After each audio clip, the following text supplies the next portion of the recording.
नमस्कार दोस्तों, आपका स्वागत है हमारे चैनल स्टॉक मार्केट गिरी में। आज हम आपके लिए जानकारी लाए हैं एक नए आईपीओ की, जिसका नाम है एचडीबी फाइनेंशियल आईपीओ। तो आइए मित्रों, देखते हैं इसके बारे में उपलब्ध जानकारी। आइए मित्रों, इस कंपनी के बारे में जानते हैं। HDB financial is one of the leading non banking financial companies in India. तो ये एक नॉन बैंकिंग फाइनेंशियल कंपनी है, जैसे कि आप जानते होंगे बजाज फाइनेंस, तो वैसी ही ये कंपनी है।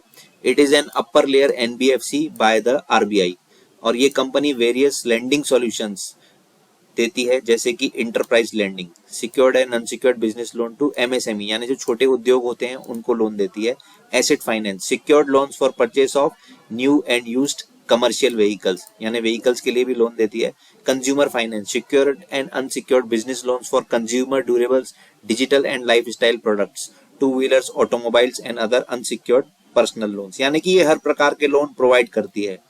As of September 30, 2024, its gross loan book value accounted for 39.85 enterprise lending, यानी कि इंटरप्राइज लेंडिंग में इनका लगभग 40% जाता है, बाकी का 38% एसेट फाइनेंस में और 23% के लगभग कंज्यूमर फाइनेंस में जाता है। Additionally the company also offers business process outsourcing, यानी कि बीपीओ टाइप की सर्विसेज भी देती हैं for back office support services, collection, sales and support services.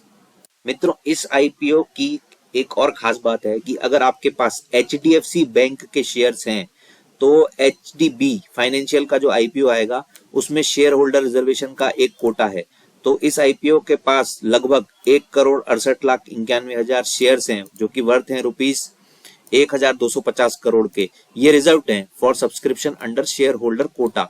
तो जिस किसी के पास भी एचडीएफसी बैंक के शेयर्स हैं, उनके डीमैट अकाउंट में रिकॉर्ड डेट पर, यानी कि रिकॉर्ड डेट जो थी 19 जून, तो they are eligible to apply for the IPO under shareholder category. इसमें कोई डिस्काउंट ऑफर नहीं किया जाएगा, पर जो रिटेल इन्वेस्टर हैं वो शेयर होल्डर कोटे में भी अप्लाई कर सकते हैं एडिशनली, अगर उनके पास एचडीएफसी बैंक के शेयर हैं।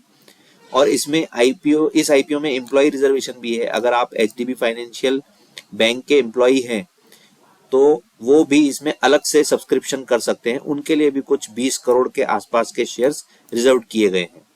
आइए अब इसके फाइनेंशियल्स के बारे में देखते हैं। अगर रेवेन्यू की बात करें तो मार्च 2023 में 12,402 करोड़ का रेवेन्यू था। 2024 में बात करें तो 14,171, और 2025 में बात करें तो 16,300, यानी कि इनका रेवेन्यू बढ़ रहा है।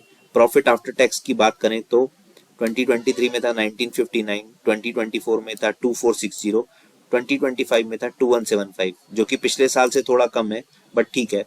एबिटा अगर देखें तो वो बढ़ रहा है, 6251 था 2023 के एंड में, मार्च 2024 में देखें तो 8314, और 2025 में देखें तो 9512। बोरोइंग भी इनकी काफी है। अगर 2023 में देखें तो 54,865, 2024 के एंड में देखें तो 74,330, एंड 2025 के एंड में देखें तो 87,397। तो फाइनेंस की कंपनी है, तो बोरोइंग, लेना देना, ये तो लगा ही रहेगा इनका। इस आईपीओ की इशू ओपनिंग डेट है 25 जून 2025 और इशू क्लोजिंग डेट है 27 जून 2025। इस आईपीओ का जो इशू प्राइस है वो है 700 रुपए से लेकर 740 रुपए पर शेयर। आईपीओ का जो इशू साइज है वो है 12,500 करोड़ का। इसमें से ऑफर फॉर सेल है 10,000 करोड़ का, और जो फ्रेश इशू है वो है 2,500 करोड़ का। बेसिस ऑफ अलॉटमेंट डेट है 30 जून 2025। रिफंड्स इनिशिएशन है 1 जुलाई 2025। और अगर आपको ये आईपीओ लगता है तो इसके जो शेयर्स हैं आपके डीमेट अकाउंट में क्रेडिट हो जाएंगे 1 जुलाई को ही। और इस आईपीओ की जो लिस्टिंग है वो होगी 2 जुलाई 2025 को। इसका जो इशू प्राइस है 700 रुपए से 740 रुपए है। मार्केट लॉट जो है 20 शेयर्स का एक लॉट है, तो इसमें जो टोटल पैसा एक लॉट के लिए लगेगा वो है 14,800 रुपीज। मित्रों, अगर लेटेस्ट जीएमपी के बारे में बात करें तो ये थोड़ा ऊपर नीचे हो रहा है। तो अभी का जो लेटेस्ट जीएमपी है वो 69 रुपीज है, जो कि लगभग 9% के आसपास है। तो मित्रों, एचडीबी फाइनेंशियल आईपीओ जो है वो एचडीएफसी बैंक की एक सब्सिडियरी ही है। तो लॉन्ग टर्म में देखा जाए तो इससे बेनिफिट होने के काफी अच्छे चांसेस हैं। तो ये सब जानकारी उपलब्ध थी एचडीबी फाइनेंशियल आईपीओ के बारे में। इसमें आप सोच समझकर अपने फाइनेंशियल एडवाइजर से एडवाइस लेके इस आईपीओ को अवॉइड या अप्लाई कर सकते हैं। धन्यवाद।